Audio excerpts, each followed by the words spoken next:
कालिंदी, कुठे लक्ष आहे तुझं? क्या सोच रही है? सांग ना कालिंदी, क्या सोच रही है? वो आई, आज तक हमने आस्था से किचन में कोई काम नहीं करवाया। पता नहीं अंजलि जी उससे क्या क्या करवा रही होंगी। मुझे तो बहुत चिंता हो रही है। आई मला सांगा, ये हमेशा औरतों को ही परीक्षा क्यों देनी पड़ती है? कालिंदी, काळजी करू नकोस। पापा ने औरतों को बहुत शक्तिशाली बनाया है। उन्हें जो भी जिम्मेदारी दी जाती है वो बहुत अच्छी तरीके से निभाती है। और फिर जहाँ तक आस्था का सवाल है, अब उसका घर तो वही है, पर मुझे अपनी आस्था पे पूरा भरोसा है। उसे जो भी जिम्मेदारी दी जाएगी वो अच्छे से निभाएगी। वहाँ के लोग मजबूर हो जाएंगे उसके गुण गाने के लिए। देख लेना तू।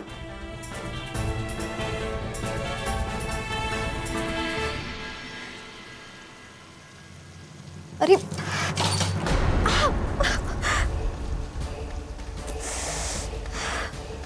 क्या हुआ? तुम चलो, मैं दवाई लगाई देता हूं। लेकिन शीरा। शीरा बाद में बना लेना, चलो।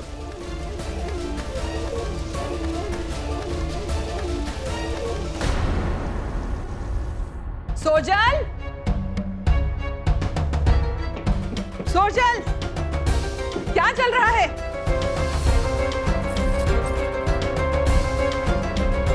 आस्था, आस्था,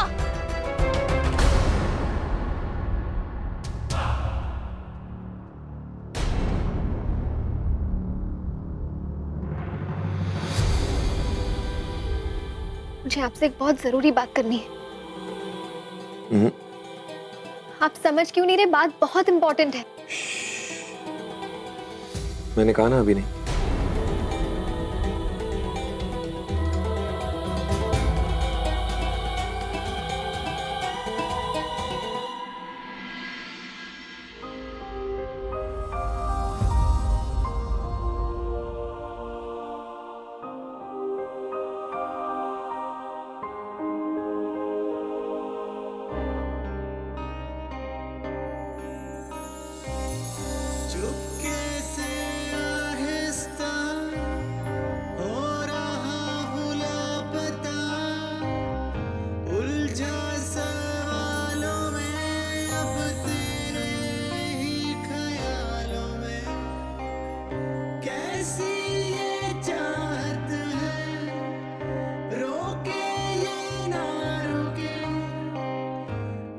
तुम कैसे मैनेज कर लेती हो यार?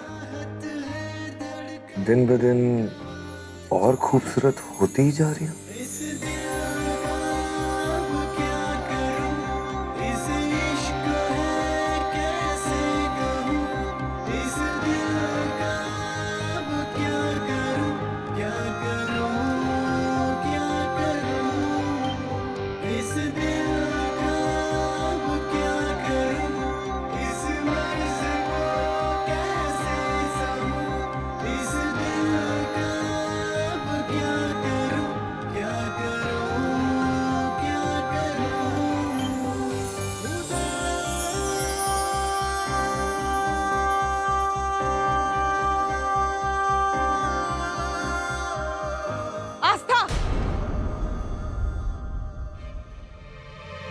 सासू भाई बुला रही है। अरे बताओ तो सही, कैसे मैनेज करती हो? उनकी आवाज से लग रहा है कुछ गड़बड़ हो गई। मैं बाद में आके बता। अरे कब कब बताओगी? आती हूँ मैं।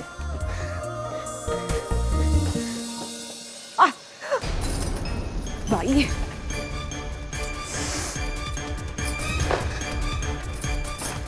सासू भाई, वो ये क्या हाल बना रखा है मेरी रसोई का? पहली बार कुछ बना रही हो, इतनी लापरवाही। वो मैं चिल्लाने से पहले आपने एक बार भी नहीं सोचा कि आस्था ने ऐसा क्यों किया होगा?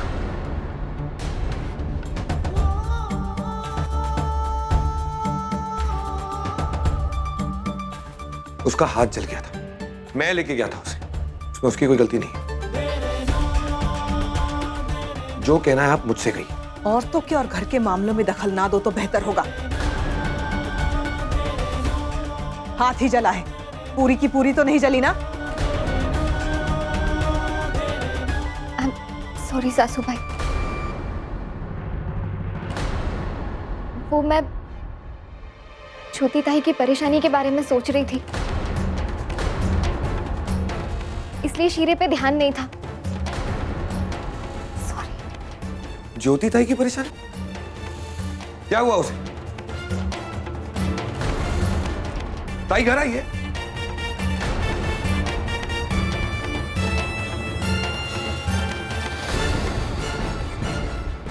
ज्योति ताई,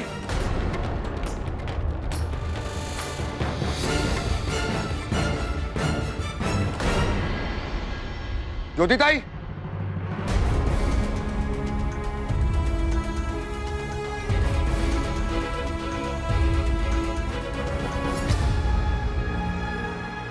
ज्योति ताई,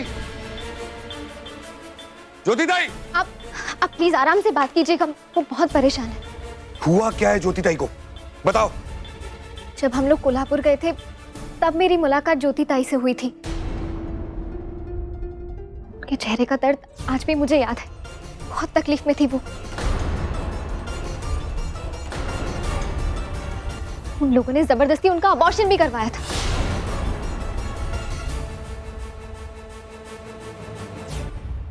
इसकी तो आदत है बात को बढ़ा चढ़ा कर कहने की।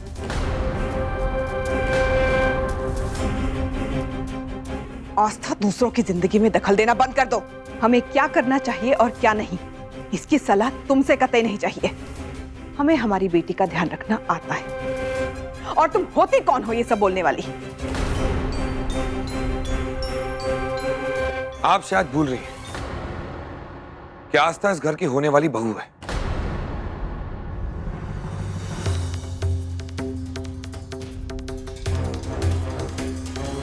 और ज्योति ताई के लिए क्या करना चाहिए और क्या नहीं करना चाहिए उसका पूरा हक दिया मैंने आस्था को।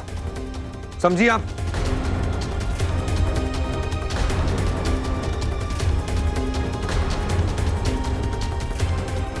इस बात का डिसीजन मैं ज्योति ताई पर ही छोड़ता हूं। वही बताएगी कौन सच बोल रहा है और कौन झूठ। सिर्फ इतना ही नहीं, अबॉर्शन के बाद भी उनके अत्याचार कम नहीं हुए। अभी भी वो उन्हें बहुत तंग करते हैं।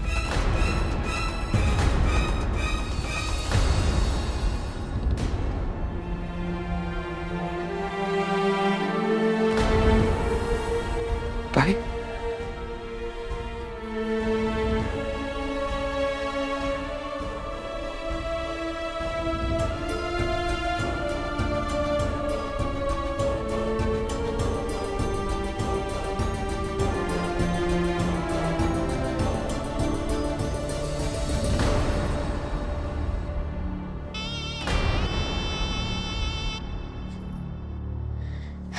ज्योति ताई, आज सबको सब कुछ सच सच बता दीजिए।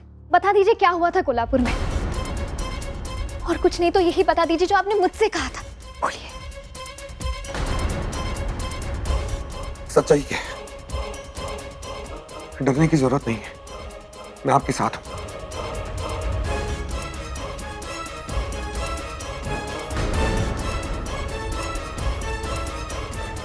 आप क्यों हिचकिचा रही है? बताइए ना सबको, सब आपके अपने ही तो है। बोलिए।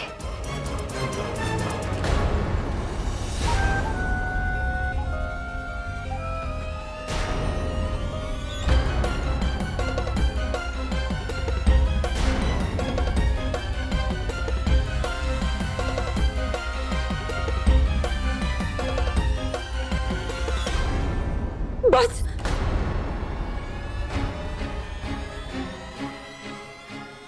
बस करो आस्था।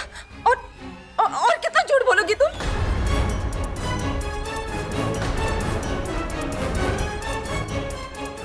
मैंने तुम्हें इससे पहले कभी देखा भी नहीं है। क्या? प्लीज प्लीज झूठ बोलना बंद करो।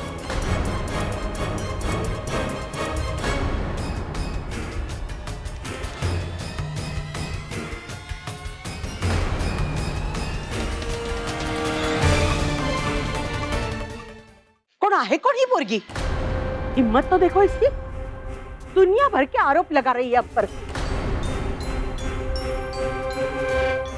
हाय अम्बे, कहीं ये वही लड़की नहीं है ना जिसे आप श्लोक की शादी कराने वाले हो?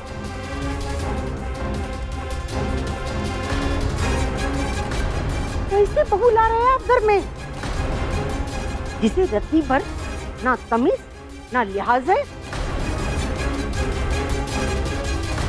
सुलभा ताई, फेरे अभी हुए नहीं है, उसमें अभी वक्त है।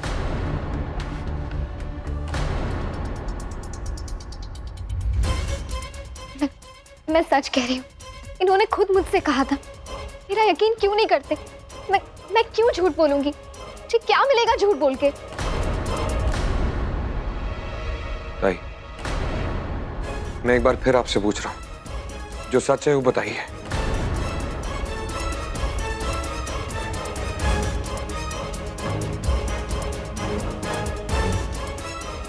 भाई, मैंने जो कहा वही सच है। हो क्या गया है आपको? अब क्यों सच नहीं कह रही है? कब तक सहती रहेंगी इतनी सारी तकलीफें? सच बोलिए ना प्लीज। ज्योति ताई, सच बोल दीजिए। बस, जिस बात का प्रूफ तुम्हारे पास नहीं है उसे बार बार कहने से या चिल्लाने से तुम उसे सच में नहीं बदल दोगी।